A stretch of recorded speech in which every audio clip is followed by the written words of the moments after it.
Today I'm going to be reviewing the Allan New Living Translation Slimline Bible. It's available in three colors, black, brown, and Brunswick green.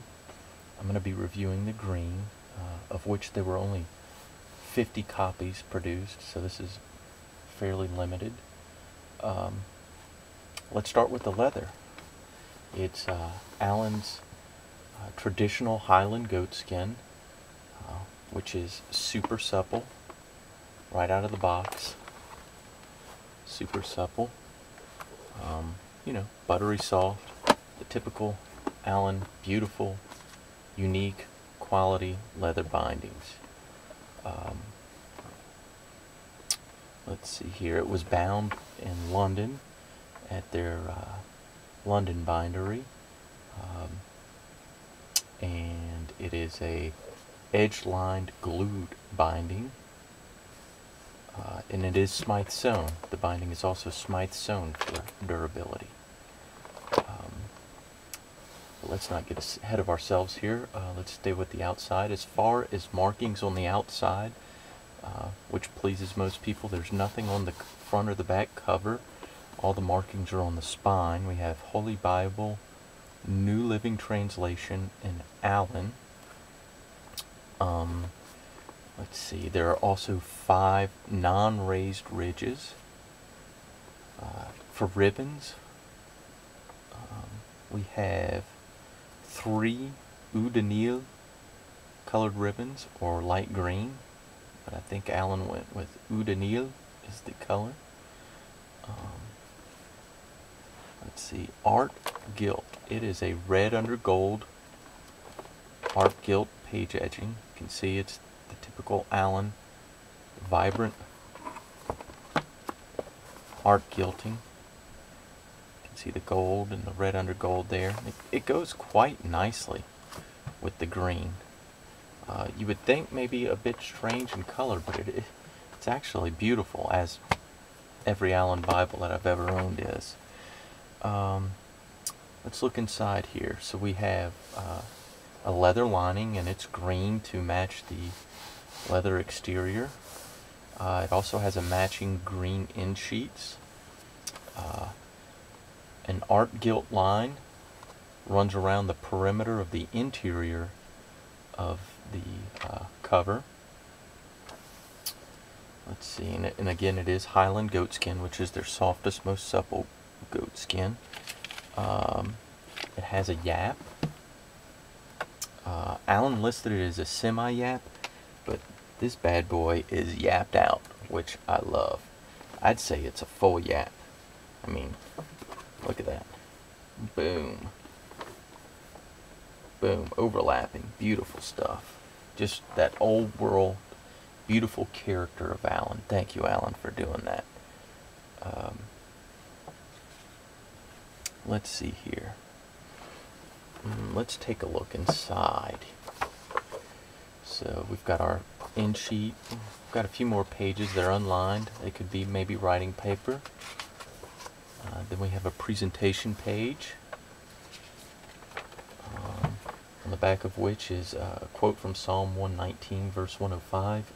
Your word is a lamp to give my feet, a light for my path. And we have a page for special memories of events, places, and dates, several of them. Entries could be made, maybe weddings, births, baptisms, things of that nature.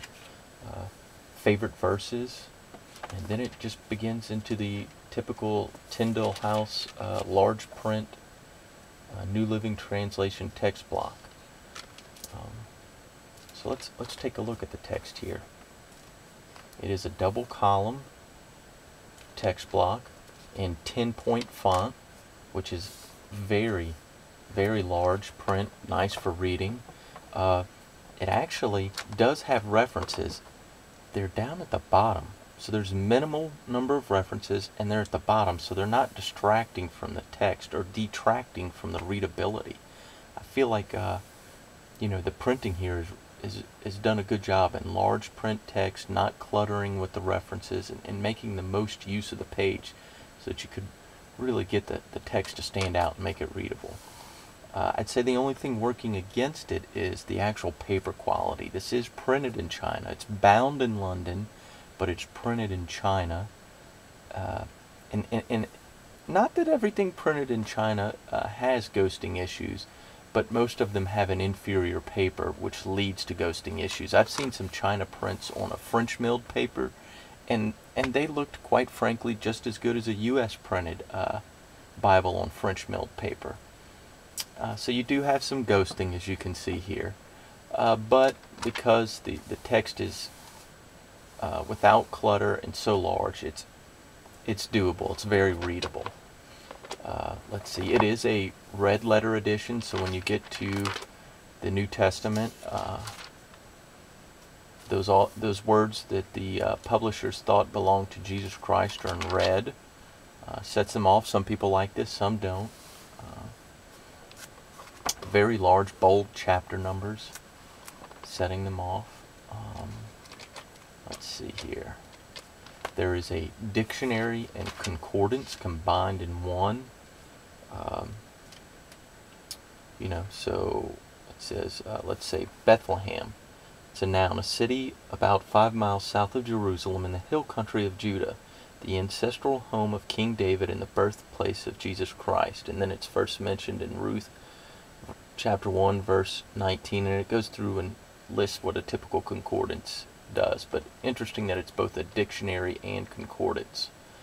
Let's see, there's also a reading plan for annual reading, how you could read through the Bible cover to cover in 365 days. There's some nice color maps here. The typical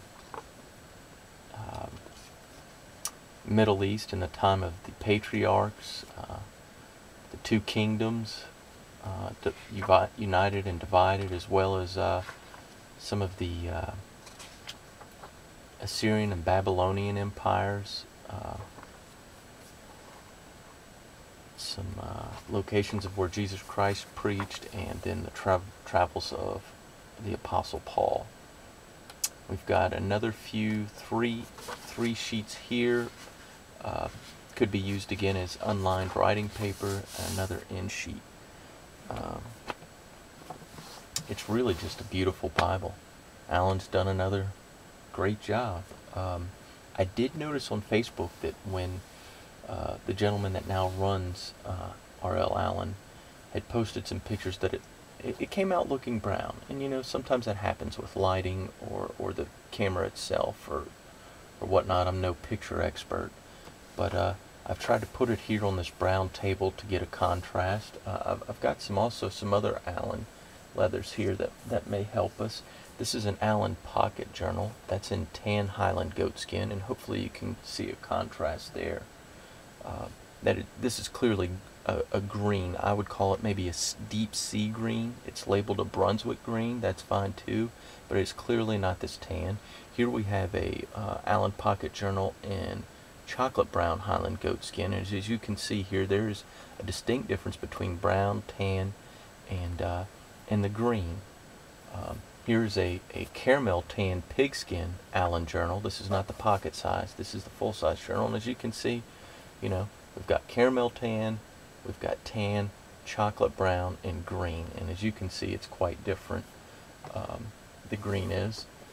Also, I have another brown. It's pretty close to a chocolate brown, but it's a brown Allan NIV.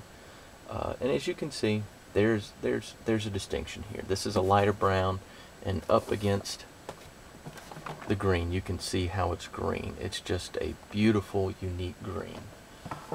As for dimensions, it is almost exactly the same length and width as both the Allan New King James, which I have here in the red goatskin, or the Allan HCSB, which is in the black Highland goatskin. So you can see pretty much the exact same dimensions in height and length. So just to finish up here, not quite as thick as the HCSB or the